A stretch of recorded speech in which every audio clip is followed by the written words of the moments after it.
जय श्री कृष्ण। आप सभी का आपके अपने YouTube चैनल आस्था सूत्र पर बहुत बहुत स्वागत है। वैशाख मास में सबसे ज्यादा सुनी जाने वाली एक कहानी है जिसे हर दिन सुना जाता है।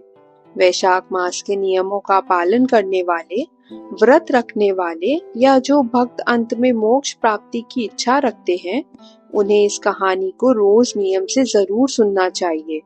ये कहानी है बंदरिया की कहानी। अगर आपको आज का ये वीडियो पसंद आए तो कृपया वीडियो को लाइक जरूर करें और हमारे चैनल पर हर दिन सुनाई जा रही वैशाख मास महात्म्य की कथाएं भी जरूर सुनें। अगर आपने अब तक इन कथाओं को नहीं सुना है तो कृपया आज से ही सुनना शुरू कर दीजिए। एक बार एक राजा था जो वैशाख मास में प्रतिदिन ब्रह्म मुहूर्त में उठकर गंगा जी में स्नान किया करता था। राजा का आदेश था कि मुझसे पहले कोई भी गंगा जी में स्नान नहीं करेगा। जब राजा गंगा जी में स्नान करने जाते तो उन्हें प्रतिदिन शांत जल के स्थान पर हिलता हुआ जल दिखाई देता था। तब राजा को संदेह हुआ कि निश्चित ही मुझसे पहले कोई आकर गंगा जी में स्नान कर जाता है। इसलिए राजा ने नदी के तट पर पहरेदार बैठा दिए। गंगा जी के तट पर एक वृक्ष था जिस पर एक बंदरिया रहा करती थी। वह हर दिन राजा के स्नान करने से पहले ही स्नान कर वृक्ष पर चढ़कर बैठ जाती थी। इस प्रकार पूरा वैशाख मास बीत गया, लेकिन अंतिम दिन राजा के सिपाहियों ने देख लिया और उस बंदरिया को पकड़कर राजा के पास ले आए और कहने लगे, महाराज, यही वह बंदरिया है जो आपसे पहले प्रतिदिन गंगा जी में स्नान करती है। राजा ने प्रतिज्ञा की थी कि अगर कोई स्त्री मुझसे पहले स्नान करेगी तो मैं उसी से विवाह करूंगा। इसलिए अपनी प्रतिज्ञा के अनुसार राजा को उस बंदरिया से विवाह करना पड़ा। वैशाख मास के स्नान का पुण्य पूरा होने पर बंदरिया को गर्भ ठहर गया। 9 महीने पूरे होने पर बंदरिया ने राजा से पूछा, महाराज, शिशु जन्म के समय मुझे क्या करना चाहिए? तब राजा ने महल में एक घंटी लगवा दी और बंदरिया से कहा, जब तुम्हें दर्द हो तब उसे बजा देना, मैं सारा प्रबंध करवा दूंगा। राजा की अन्य रानियां भी थी, लेकिन उनकी कोई संतान नहीं थी। बंदरिया को गर्भ ठहरने की खबर जानकर अन्य रानियां मन ही मन उससे ईर्ष्या करने लगी और भावी संतान का नाश करने के लिए तरह तरह की योजनाएं बनाने लगी। घंटी लगी देखकर एक रानी ने बंदरिया से इसका कारण पूछा। तब बंदरिया ने सारा वृतांत सुना दिया। रानी ने उसे बहकाया कि एक बार घंटी बजाकर देख लो कि राजा आते भी हैं या नहीं। बंदरिया ने घंटी बजाई तो राजा दौड़ते हुए महल में आए और घंटी बजाने का कारण पूछा। तब बंदरिया बोली, महाराज, मैंने तो रानियों के कहने से ही घंटी बजाई थी। फिर रानियों ने राजा से कहा कि कुछ दिनों बाद बंदरिया के शिशु का जन्म का समय आया। जब वह समय आया तो बंदरिया ने अन्य रानियों से पूछा, अब मैं क्या करूं? तब रानियां कहने लगी कि तुम आंखों पर पट्टी बांधकर सो जाओ। उधर बंदरिया को वैशाख मास के स्नान का पुण्य प्राप्त से एक सुंदर पुत्र हुआ। शिशु के जन्म लेते ही उसके रोने से पहले ही रानियों ने उसे टोकरी में रखकर दासी को दे दिया और आदेश दिया कि इसे जाकर नदी में बहा दो। रानियों ने उस शिशु की जगह एक पत्थर वहां रख दिया और राजा को कहलवा दिया कि महाराज, बंदरिया ने तो एक पत्थर को जन्म दिया है।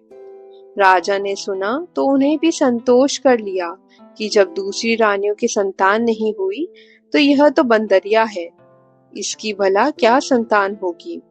उधर दासी ने उस सुंदर शिशु को नदी में न बहाकर कुम्हार के खंडहर में रख दिया।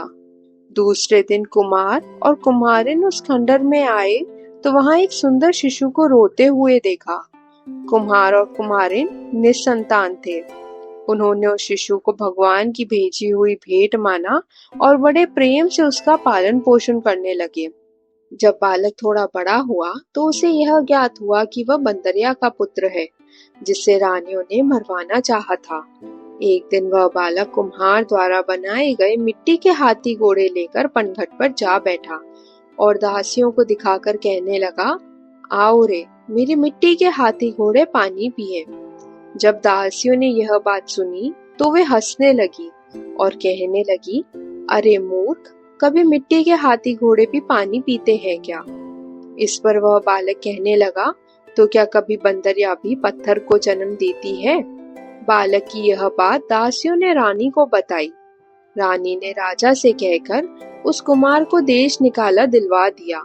अब वह कुमार भटकते भटकते वन में रहने लगा। इसके बाद अगले वर्ष चैत्र मास में गणगौर पूजन का दिन आया। तब वह बंदरिया का पुत्र 108 करवे, 108 गोली और एक घड़ा पानी लेकर बगीचे के बाहर बैठ गया। उधर राजा की और साहूकार की पुत्रियां गणगौर बनाने के लिए मिट्टी लेने बगीचे में आई और खेलने तथा झूलने लगी। इसी कारण कुछ समय बाद उन कन्याओं को जोर से प्यास लगी। तब उन्होंने बंदरिया के पुत्र से जल पिलाने के लिए कहा। वह बालक कहने लगा कि मेरे पास एक गोली है, उसे खाते जाओ और मेरे चारों ओर चक्कर लगाते जाओ, तब मैं तुम्हें जल पिलाऊंगा। पहले तो कन्याओं ने मना किया, किंतु तेज प्यास के कारण वे तुरंत मान गई। इस प्रकार गोली खाने और उस युवक के साथ फेरे लगाने से वे गर्भवती हो गई। बाद में जब उनके माता पिता को यह ज्ञात हुआ तो वे सभी कुम्हार के पास आए और सारा वृतांत कह सुनाया। फिर बोले कि तेरे पुत्र ने हमारी कन्याओं से विवाह कर लिया है, अब तुम्हें इन्हें अपने पास ही रखना होगा।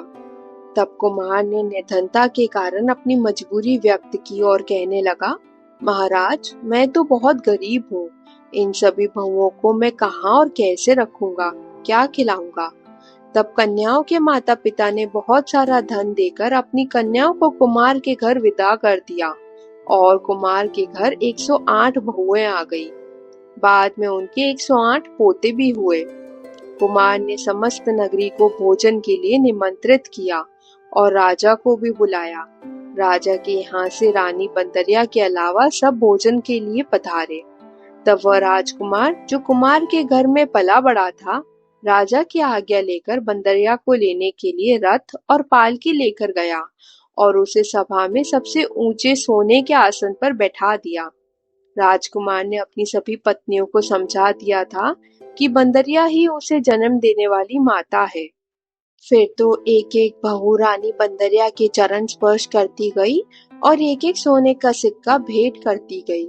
जब राजा और अन्य रानियों ने यह सब देखा तो उन्होंने कुमार के पुत्र से इसका कारण पूछा। रानियों को संदेह होने लगा कि अवश्य ही बंदरिया का पुत्र है।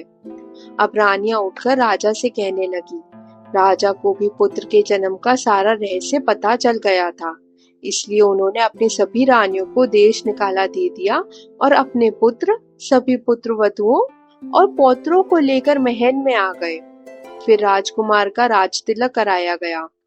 कुमार और कुमारिन को राजकुमार ने महल में रहने का निवेदन किया, किंतु वे नहीं माने।